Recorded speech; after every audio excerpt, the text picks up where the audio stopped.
In the heart of New York City, inside a grand mansion where silence echoed louder than words, lived a man named Alexander Ford.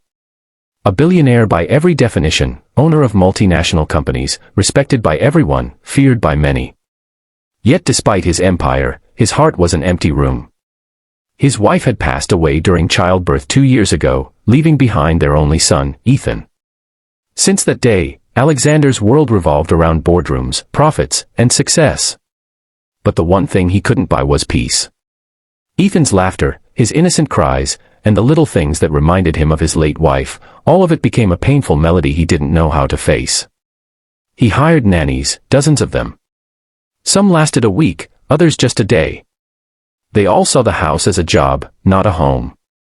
None could handle Ethan's sleepless nights or the cold, distant silence that had taken over the Ford mansion. Until one morning, a young woman named Clara Bennett walked through the tall iron gates. She wasn't dressed fancy, just a simple white blouse, neat black skirt, and kind eyes that seemed to understand pain even before it was spoken. She wasn't here for the money. She just needed work, any work, to support her ailing mother back in a small town hours away. When Alexander first met her, he didn't even look up from his phone. "You may start today," he said coldly. Clara smiled politely and followed the housekeeper upstairs to the nursery. The moment she saw Ethan, her heart melted. He was barely 2, with wide blue eyes that spoke more than words. But those eyes were sad, empty, and tired, like his father's. Clara knelt beside the crib, whispering softly, "Hey there, little one. Don't worry. I'm here now." That night, Alexander returned home late as usual. His assistant followed him with files, his phone kept ringing, and the sound of his shoes on the marble floor echoed like thunder. But as he walked past the nursery, something unusual caught his eye, a faint melody, a soft humming. He paused and slowly pushed the door open. There, under the gentle glow of the night lamp, Clara was sitting on the floor beside Ethan's crib, singing him a lullaby.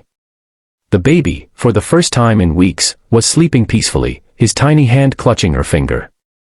She hadn't noticed Alexander standing there, watching quietly. For a moment, something inside him softened.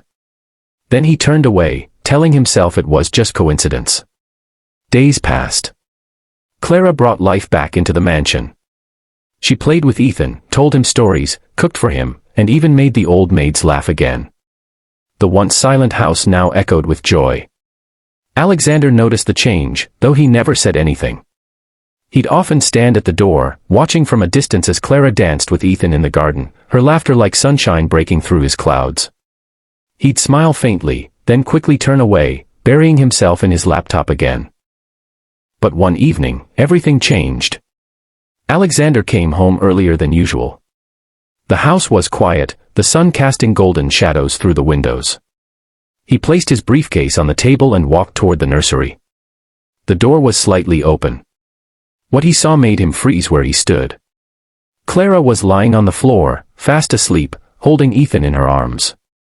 The baby was wrapped in a blue blanket, his tiny head resting on her arm.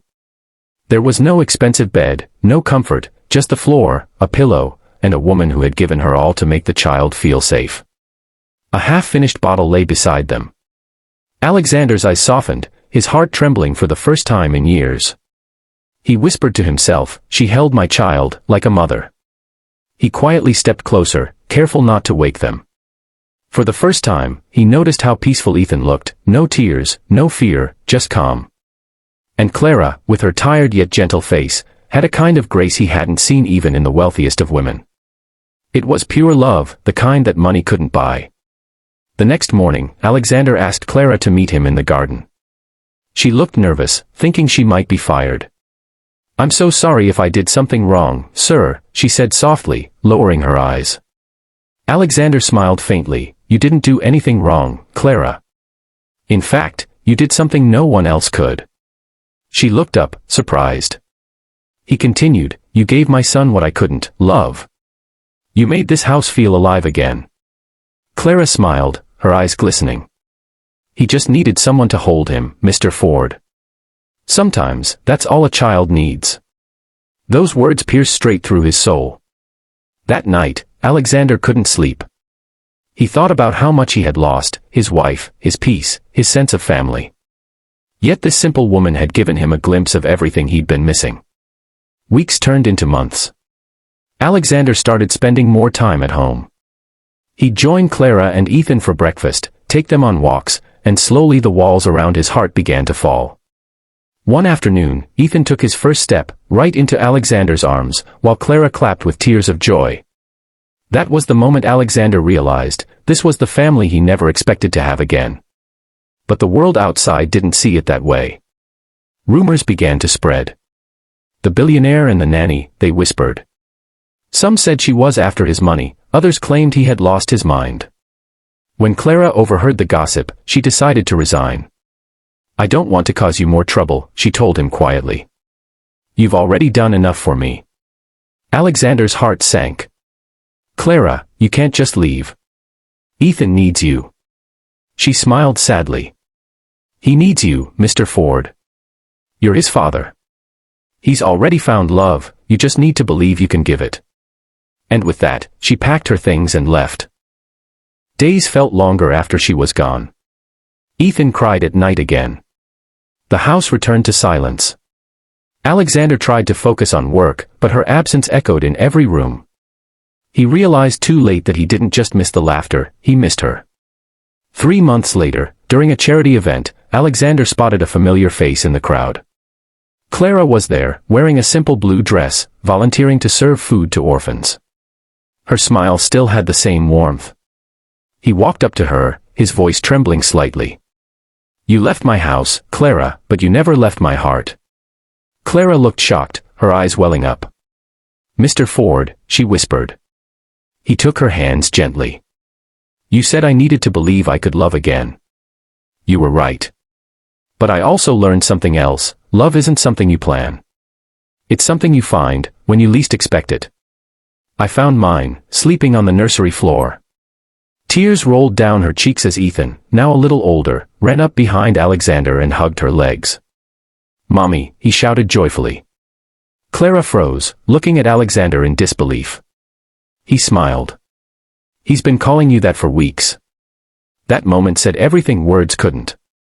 Months later, the grand mansion was filled with light again, not the cold light of chandeliers, but the warmth of laughter and love. Clara and Alexander stood together in the garden, watching Ethan chase butterflies. He took her hand and whispered, You didn't just save my son, Clara. You saved me. She smiled, her heart full. No, Alexander, you saved yourself when you opened your heart again. And as the sun set behind them, the once broken millionaire finally found what he had been missing all along, a home, not built with wealth, but with love. And that, dear viewers, is how love finds us when we least expect it. Sometimes, it's not about money or luxury, it's about kindness, sacrifice, and the warmth of a heart that truly cares. If this story touched your heart, don't forget to like, share, and subscribe for more emotional stories that remind us of what really matters in life. Because sometimes, the simplest acts of love can change everything.